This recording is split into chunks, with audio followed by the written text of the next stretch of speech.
everyone. I'm Anne Crosby Gaudet, coming to you from Music Discoveries in Nova Scotia, Canada. And we're here to talk about modes today, and specifically how to use modes to make your improvising and composing even more colorful and creative. So why don't we start by thinking way back to when you were maybe 7 or 8 years old, and imagine that you've just received a new coloring book. Now, what's going to make you happier? One little gray color pencil to do all your beautiful coloring with, or would you rather have a fistful of crayons? More colors, right? Now, using modes and learning about modes is a lot like having more colors to work with. And that's going to be a lot of fun for your composing and improvising. So that's what we're going to work on today. Now, a lot of people tell me that they understand modes in theory, so they might be able to draw the scales out on the staff. They may even know the names of the modes. But when it actually comes to what they sound like or what character each one evokes, how to use the modes in a way that's fun and creative, a lot of people kind of get stuck there. I know I did. I remember learning modes when I was back in high school. I knew the names, I knew how to draw the scales, but I really didn't know what they sounded like, and I didn't know how to use them in composing. And if I did, it was just by mistake. It was really when I learned to play the harp, and specifically when I studied harp therapy, that I learned to have a lot more fun with modes. And when that happened, I started to teach modes to my piano students. And that was probably about 5 years ago that I was doing that. And some really neat things evolved when I started teaching to my students. And I'd like to share those with you today. So as I was working with modes with my students, it occurred to me that each one had a very clear character.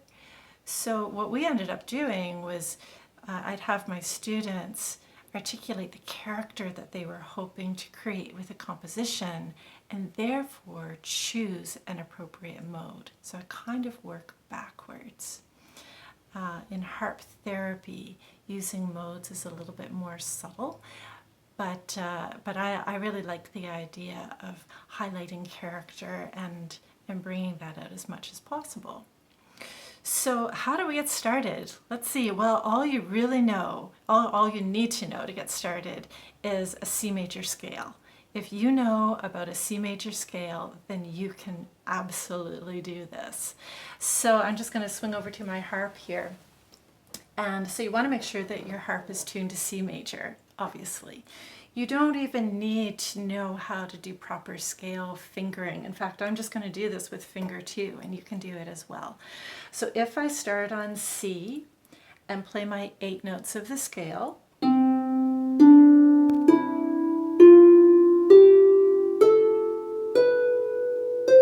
well, that's a C major scale, isn't it? But guess what? That's also the first mode. That's the Ionian mode. And so we're very accustomed to hearing that one. The others maybe not so much, but this is a really nice place to start, isn't it? Because it's a sound that we already know. Now, if I take a familiar tune like Are You Sleeping and play it in the Ionian mode, I think you're going to hear that the character that comes across is just pleasant, happy, safe, familiar, those sorts of qualities. And I'm just going to put a solid 5th in my left hand to go along with it. Nothing fancy. I'm just going to stay in my C position so you can hear the quality of the Ionian mode.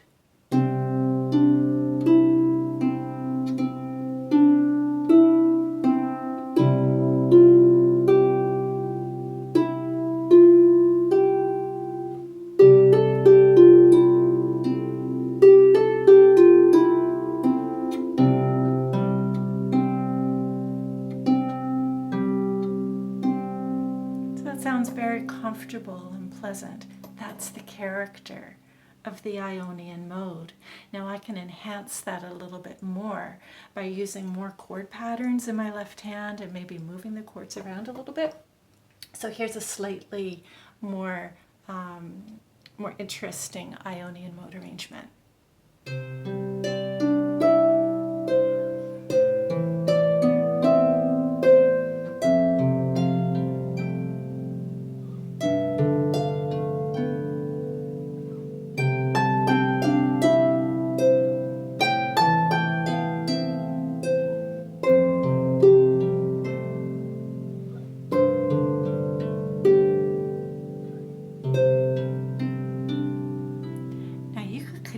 Improvising. All you really need are about 4 chords. The C major chord, because C is home base for Ionian. You could go to A minor, F major, and G major, and just improvise around those chords.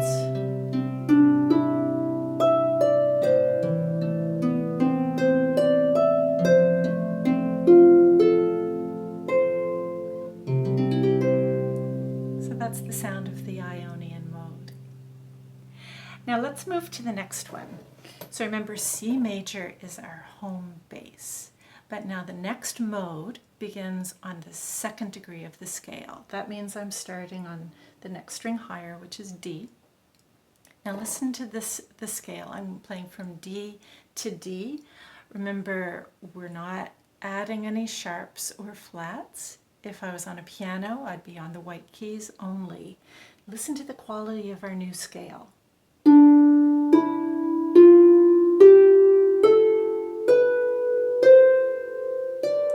Now this has a more minor flavor to it, doesn't it? This is the Dorian mode.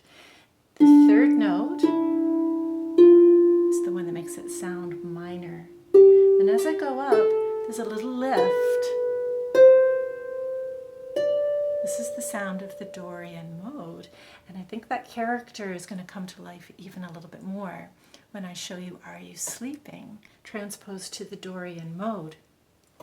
The character that I hear is one of bravery, secure, courageous, hopeful.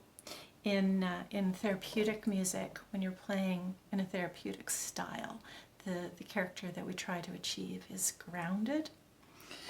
But I'm going to go for courageous.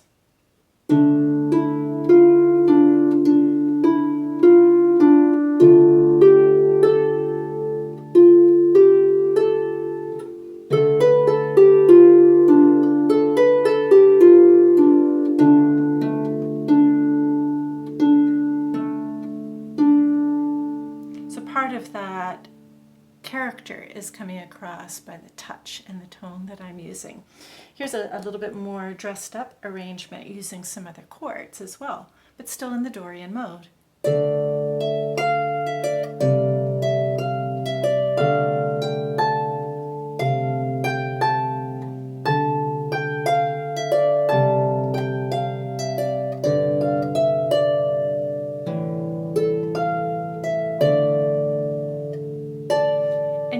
Improvise for a long time in the Dorian mode using D minor and C major. You could go to G major.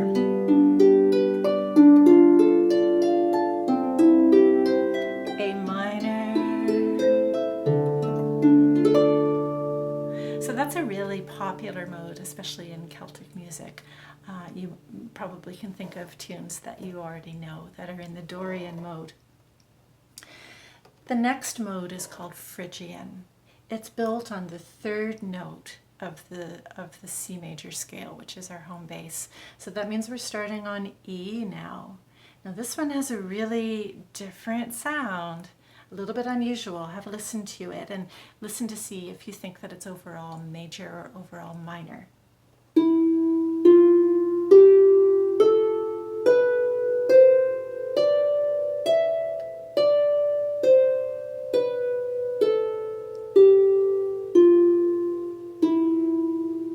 Sounds overall minor, doesn't it? In fact, because of this second note, the F, it actually has a lot of tension in it. I think this one sounds worried and unsettled, maybe a little restless. So it's a little bit angstier sounding than just a regular minor scale. So if you're trying to achieve that character, then this is the mode that you want to use. So listen to Are You Sleeping in the Phrygian mode.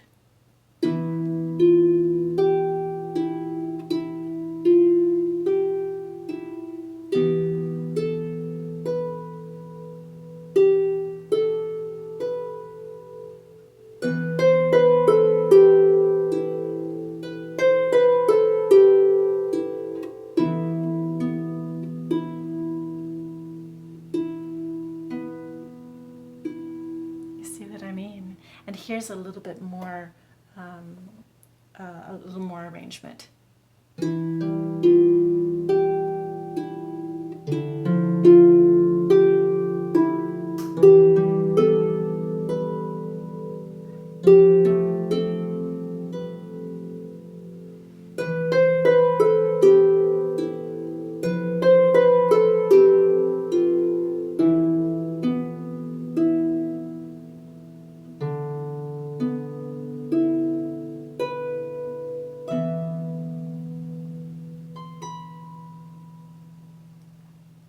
So with touch and tone and tempo, again, I think that you can highlight the character that is hiding inside of this mode. Sometimes people will use the Phrygian mode for Spanish flavor.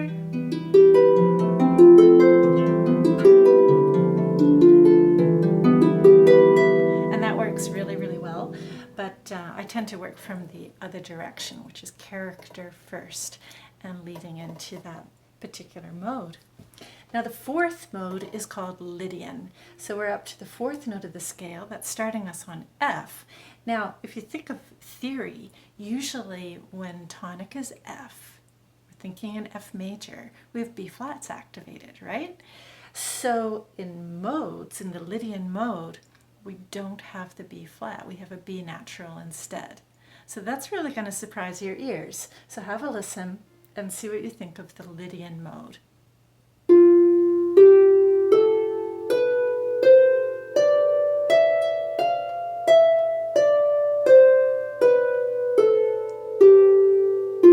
It's a little surprise, isn't it? It's overall cheerful, but with that little surprise on the fourth note. So here's Are You Sleeping? Just a basic Are You Sleeping in the Lydian mode.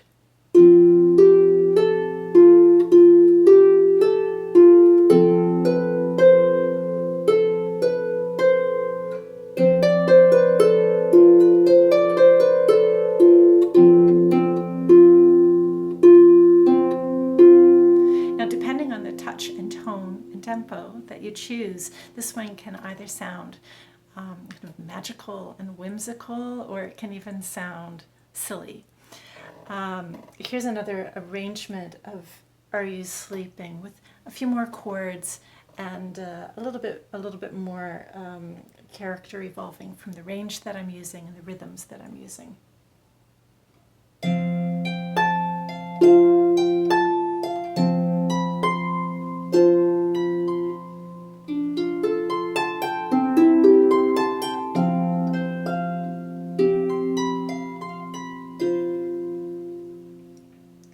So playing in the Lydian mode is a little bit tricky. So you can use your F major chord, go to a G major. Is that nice? That's classic Lydian sound. From there you can go to C, but be careful that C doesn't become a home, because that's going to be Ionian mode, isn't it? So you have to make sure that the ear is returning to F, and that's Lydian.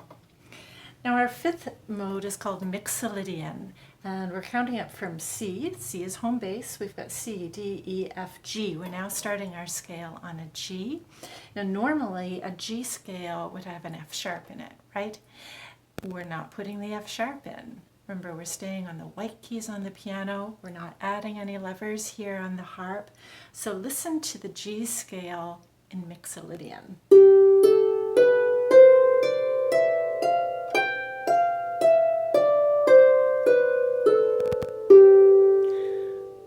I love that one. I think that this is the most joyful of all of the modes. So I always tell my students, if the character of the piece that you're planning to compose is very joyful and very cheerful, you might want to use Mixolydian.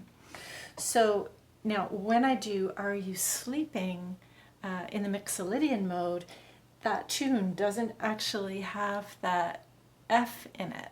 So it's just going to sound major, nothing special. So I'm going to change the chords in the left hand so you get the Mixolydian flavor.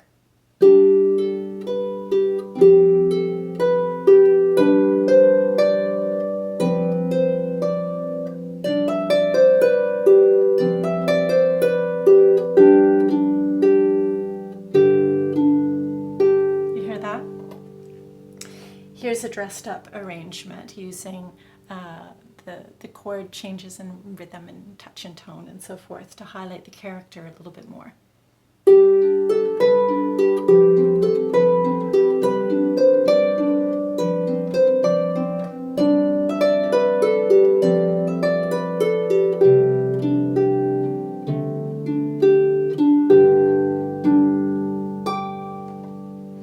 So this is a really fun mode to improvise with, and it's as simple as using your G chord and F chord, those two. You can go down to C,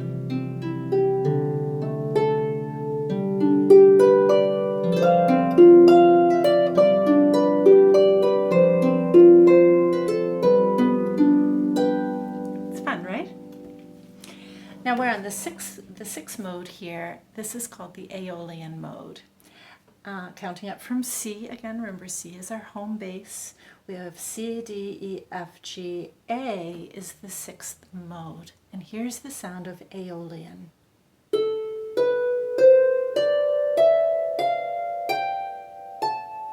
Now that's minor. Specifically, it's the natural minor. So our ears are quite used to hearing that, except that we would normally probably hear the raised seventh, the G sharp. We're not adding that.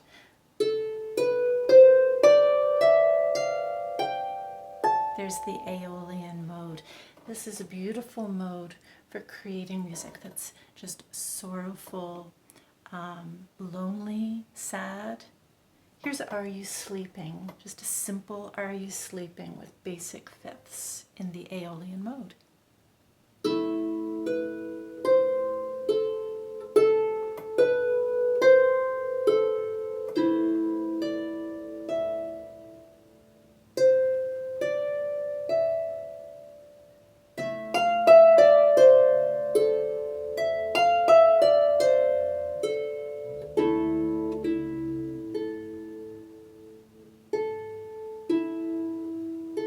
And then I'll enhance that a little bit with added chords.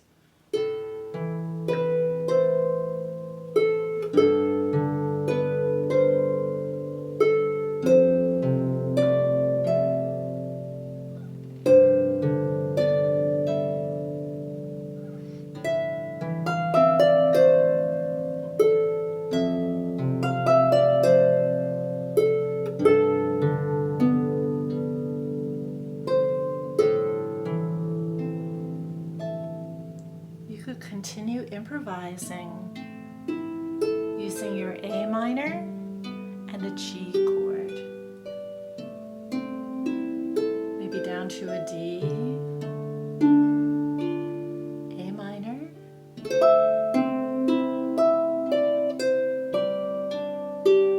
going to an E minor,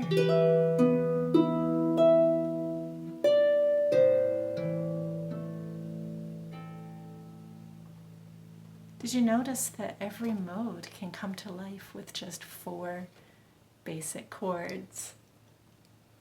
Now our last mode, this is the 7th mode, is called Locrian. And oftentimes, I know when I learned modes back in high school, we didn't learn that one. I learned that there were 6 modes for some reason. There is a 7th one, Locrian, and it's unusual, it's difficult. Most of my students find it very unpleasant. And have a listen to it and see what you think. Here's the scale starting on B.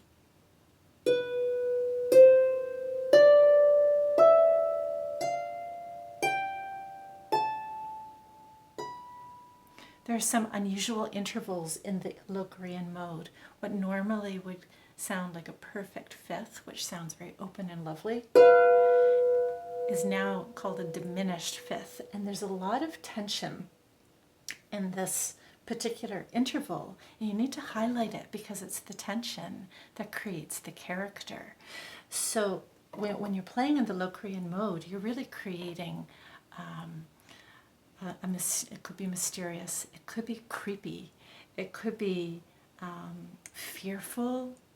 Any of those sorts of modes that you're trying to create can come to life with Locrian far better than if you just chose to use minor. Right? It's the right color for the character that we're looking for. So here's Are You Sleeping in the Locrian mode.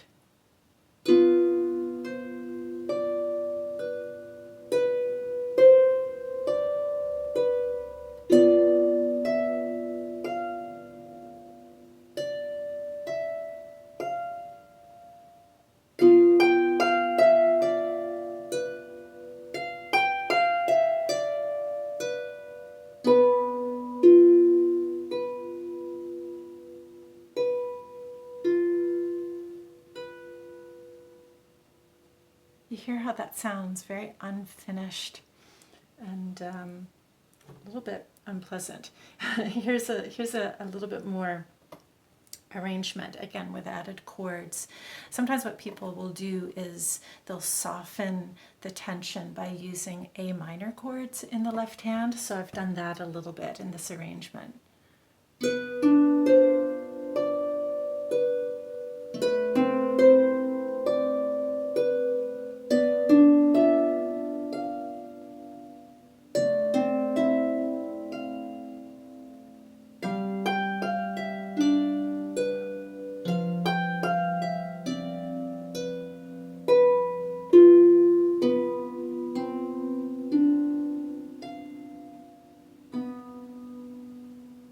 Isn't that wonderful and unusual?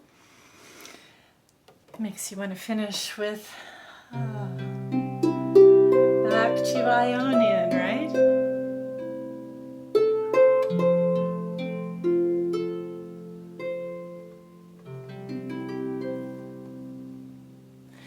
So I really hope those ideas were helpful. I hope that thinking about character first and then choosing the mode to help you enhance that character is an interesting and useful idea for you.